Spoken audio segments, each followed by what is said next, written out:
آج کرکٹ سے جڑی ایک اہم خبر سامنے آئی جس میں پاکستان کرکٹ ٹیم کے سابق کپتان اور مشہور آل راؤنڈر شاہد آفریدی نے ایک دلچسپ اور توجہ طلب بیان دیا۔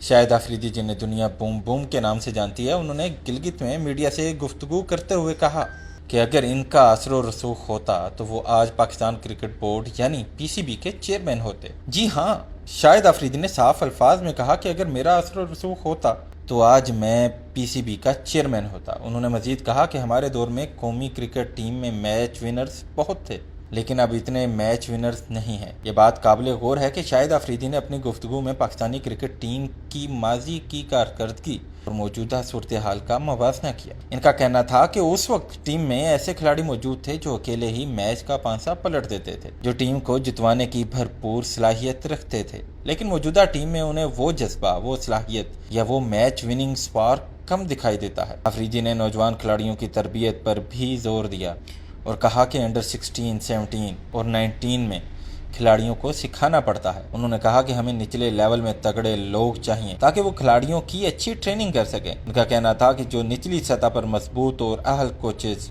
مینٹرز اور ماہرین موجود ہوں گے تب ہی ہم بہتر کھلاڑی تیار کر سکیں گے۔ شاہد آفریدی کا یہ بیان اس بات کا اشارہ ہے کہ پاکستان کرکٹ کو نچلی سطح سے مضبوط بنانے کی ضرورت ہے تاکہ مستقبل میں میچ ونرز دوبارہ سامنے آ سکیں۔ یہ گفتگو نہ صرف ان کی خواہش کو ظاہر کرتی ہے بلکہ اس بات کی نشاندہی بھی کرتی ہے کہ اگر تجربہ کار کرکٹرز کو کرکٹ بورڈ میں فیصلہ سازی کا اختیار دیا جائے تو وہ نوجوانوں کی بہتری کے لیے مثبت کردار ادا کر سکتے ہیں۔